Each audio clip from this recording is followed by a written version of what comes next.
मल ईद सा असां सूवर ते सुमरा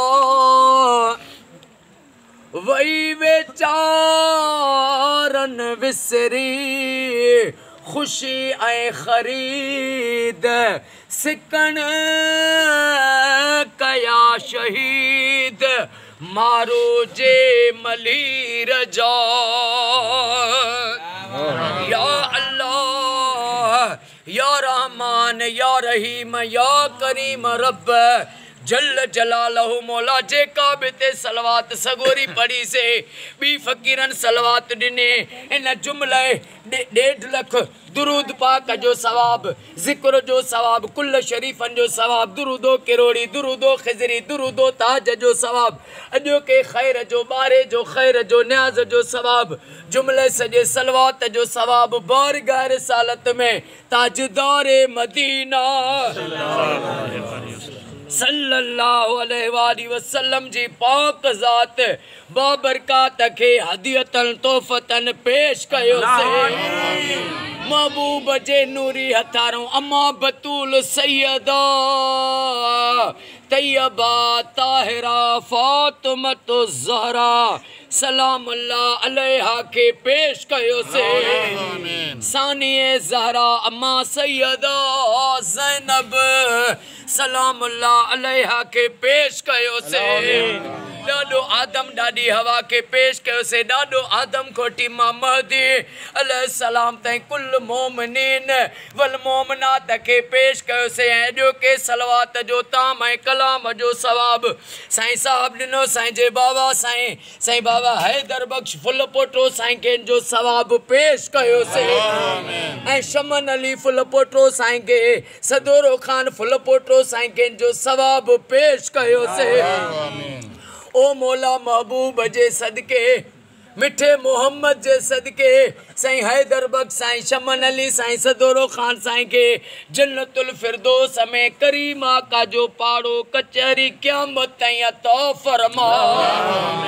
ओ मौला साहब दिनो फुल पुटो साईं जो अजो को खैर पंजी बारगाह में उहद जबल जेडो लिखण कबूल फरमा रब तो के तुझे महबूब जो वास्तो थी सलवात जो वास्तो थी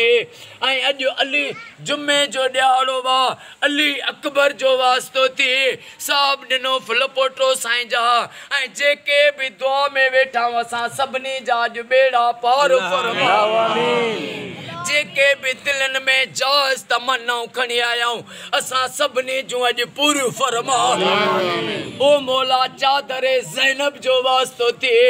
जेके हिन साल ज़मारी जे लाइ तमन्नाऊं रखनि था उन्हनि खे मौजज़े सां ज़मारी नसीब फरमा ओ मौला जंहिंखे मदीने जी तमन्ना आहे उनखे मदीने जी हाज़िरी नसीब फरमा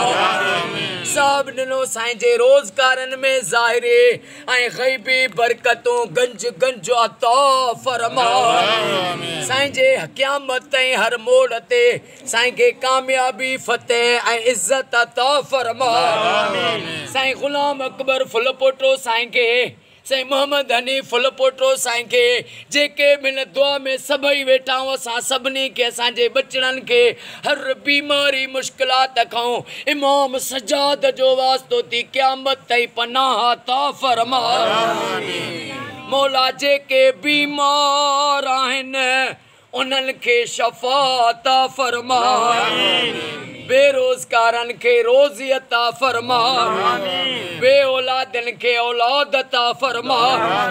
हर सुन्नी जे घर हर शिया जे घर हर वली जे दरगाहुनि ते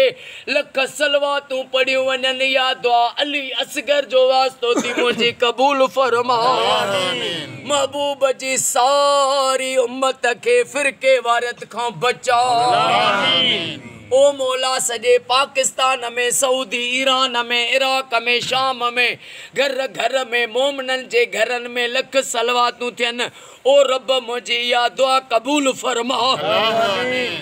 जेके बिन दुआ में शरीक आयो साहब दिनो साईं के जा मुखे अज जे जे दुआ जे लाइ चयो उन्हनि सभिनी जो बेड़ो तार